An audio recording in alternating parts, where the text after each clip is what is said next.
donasi dari bulan April tahun lalu, April 2020. Ini adalah bulan dimana mulai ada donasi yang masuk, dan gue mulai menjalankan penyaluran donasi gitu ya. Bulan April 2020. Gak terasa sebentar lagi udah mau setahun gue ngadain ini ya. Udah sekitar 9 bulan ngadain ini.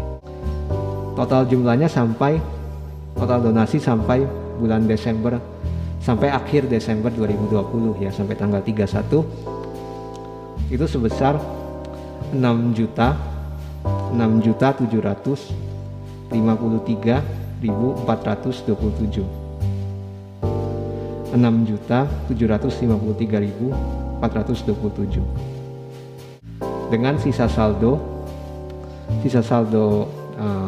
donasi, saldo kas donasi dari sampai 31 Desember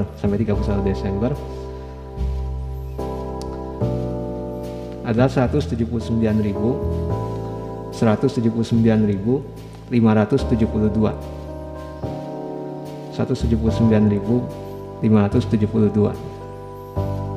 Terima kasih buat teman-teman yang selama ini udah berpartisipasi dengan menyalurkan donasi melalui gua, atau juga menyalurkan donasi yang gua berikan gitu, gua titipkan.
kalangan pekerja seni, ya seniman gitu, musisi, termasuk juga kru untuk produksi kan, ya orang sound dan segala macam. Gue salurkan melalui pertama bandtv.id.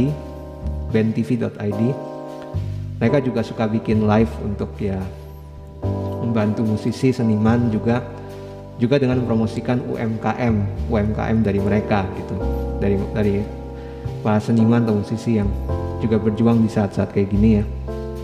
Itu bandtv.id. Terus melalui SPMI khususnya SPMI Sumut ya, Sumatera Utara.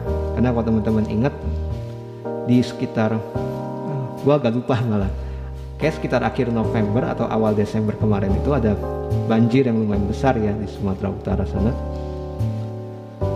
di Medan ya kalau nggak salah ingat. Nah itu jadi SPMI di sana pun bergerak untuk memberikan bantuan. Jadi gue juga menyalurkan melalui mereka, SPMI Sumatera Utara ya. Terus juga DSS Music. Kita bisa. Di sana ada penggalangan dana ya, penggalangan donasi dari Adrianus Aristo Haryo membuka penggalangan donasi untuk membantu tim produksi entertainment gitu ya. orang sound system, orang lighting, orang ya kru-kru itu juga perlu diperhatikan gitu ya. Juga untuk ke temen gua Bro Dave Gerard ya, Dave Gerard. Jadi ini selain ada bantuan yang selain emang untuk pribadi, tapi gue juga tahu dia menyalurkan juga ke teman-teman lain yang membutuhkan gitu, entah itu bentuknya sembako atau tunai atau apa gitu.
Untuk tenaga medis, dokter, perawat dan sebagainya, gue salurkan melalui Dr. Share. Ini ada di Instagram ya, Dr. Share. Mereka banyak menyalurkan bantuan untuk dokter atau ya tenaga medis lainnya. Terus ya program tadi apa, APD untuk negeri dari wecare.id ya. Dan untuk jenis bantuan lainnya, bantuan ke masyarakat, gua salurkan melalui Ojol Medan Care. Ojol Medan Care ini komunitas ojek online ya di Medan sana yang banyak menyalurkan bantuan makanan gitu atau keperluan lainnya ke masyarakat sekitar. Terus ke YCHI itu Yayasan Cinta Harapan Indonesia. Yayasan Cinta Harapan Indonesia ini mereka banyak memberikan bantuan juga untuk anak-anak dan khususnya juga anak-anak autis ya. Mereka juga ada autism center gitu. Karena mereka juga untuk pendidikan dan perawatan juga semakin tertantang ya. Keadaan semakin menantang untuk mereka gitu kan, anak-anak yang autis.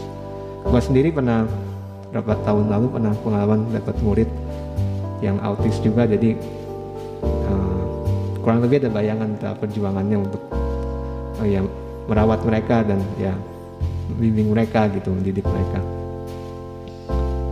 Terus melalui yayasan Great Rising Generation ya ini Sonya dan Marcel, mereka salah satu campaign mereka ada melangkah untuk Jepara. Jadi melangkah untuk Jepara ini untuk membantu orang-orang yang disabilitas ya, disabled yang ada di Jepara gitu. Ada beberapa profilnya ditampilkan di Instagram mereka, bisa search ya, Great Rising Generation.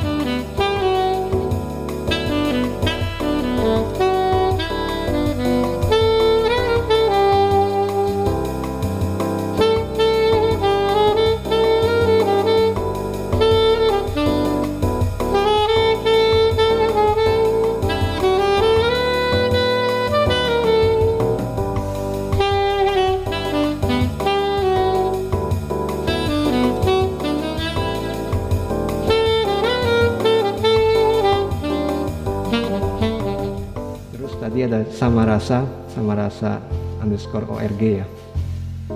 Dan mari berbagi 20 ini termasuk ya kelompok-kelompok yang gua salut ya saat-saat kayak gini ya, turun ke lapangan untuk memberikan bantuan ke masyarakat yang ya terdampak dengan serius secara ekonomi gitu kan, secara penghasilan, dan memberikan bantuan berupa entah itu sembako, entah itu tunai, atau bantuan yang berupa medis gitu ya, perlengkapan medis. Sebenarnya mengenai tahun baru ini ada banyak hal yang pengen gue ngomongin sih ya, meskipun sebagian udah disampaikan gue bilang. Dan juga teman-teman kalau misalnya ngelihat Twitter gue, kalau misalnya teman-teman masih ada yang main Twitter gitu atau stalking di Twitter, username sama Robert Reginald juga kayak di Instagram ini, Robert Reginald ya. Gue udah sampaikan mengenai pandangan gue yang mengenai masker ini gitu, bagaimana kita harus seperti yang gue bilang di awal tadi ya, menormalkan penggunaan masker ini gitu. Satu, dan kedua adalah menormalkan hidup atau beraktivitas dengan berbagai batasan gitu. Jadi kita nggak cuma cari, kalau dibilang tanya enak atau enggak ya bener, enakan nggak pakai masker gitu, enakan nggak pakai masker, tapi ini kenyataan hidup kita sekarang loh, dan bukan cuma kita kan, bukan cuma Indonesia kan, dunia gitu. Dan kita jangan mudah juga ikut-ikutan atau iri-irian dengan penanganan di luar negeri gitu. Misalnya sekarang orang lagi ributin lockdown, dan di live sebelumnya gue udah cerita nih kalau gue sebenarnya lebih setuju atau lebih serap dengan istilahnya slow down, melambatkan diri gitu ya, gak mesti lockdown gitu. Jadi kalau dibilang misalnya kemarin dikatakan bahwa kita harusnya bersyukur ya, betul gitu loh, bukan berarti semuanya udah berjalan mulus atau baik ya, PR kita masih banyak gitu, tapi menurut gua tidak lockdown adalah suatu langkah yang cukup baik untuk Indonesia gitu ya. Dan jangan juga kita jangan berpikir misalnya lockdown supaya nanti ketika kita ngerasa udah cukup aman, kita bisa langsung menggelar sesuatu yang besar, events, on-site events ya, yang besar gitu.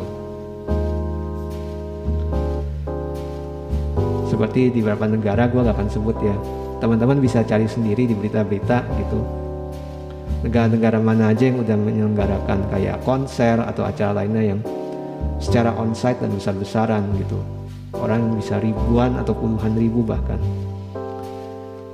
ya. Tapi kalau teman-teman lebih lanjut baca berita-berita seperti itu ya, teman-teman juga akan menemukan gitu bahwa kasus-kasus di negara yang seperti itu justru naik lagi gitu. Bahkan ada negara-negara yang terlalu berani, kasus mereka belum nol, tapi mereka udah berani adain sebesar itu gitu kan. Apakah yang seperti itu juga mau kita tiru di sini gitu kan? Istilahnya orang untuk membatasi event kayak hajatan di daerah aja sulit di sini gitu kan. Jadi itu suatu hal yang menurut gua nggak perlu kita contoh gitu. Dan makanya gue juga kurang yakin kalau dibilang lockdown adalah sesuatu yang baik untuk Indonesia. Gue kurang yakin ya. Sorry bagi pendukung lockdown gitu ya. Gue pendukung slow down ya. Yang mana sebenarnya juga lockdown itu adalah bagian dari slow down sebenarnya, tapi bukan pilihan utama lah gitu menurut gue.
pembatasan baru yang harus kita hadapi bersama mulai minggu depan ya. 11 sampai 25 Januari. Kalau istilah nasionalnya apa? PPKM. Pemberlakuan pembatasan kegiatan masyarakat gitu. Tapi kalau kita di Jakarta namanya tetap PSBB. Menurut Pergub, peraturan gubernur tetap PSBB ketat gitu ya. Semoga kita semua bisa jalani dengan ya disiplin, ya slow down diri kita masing-masing. Yang jadwalnya berpadat-padat ya semoga bisa dikurangi atau di manage dengan lebih baik. Ya, gue tidak benar-benar menyalahkan teman-teman yang beraktivitas begitu padat di luar. Kalau itu memang kebutuhan, namanya kebutuhan hidup ya, gue juga gitu ngerti persisnya kan. Tapi semoga kita semua bisa mematuhi ya protokol, menjaga diri dan sekitar kita gitu ya. Jadi selama PPKM ini atau PSBB ketat ini, selama live gue akan usahakan untuk bermasker seperti ini gitu ya. Untuk ya seperti yang di awal tadi gue bilang ya untuk memberikan contoh gitu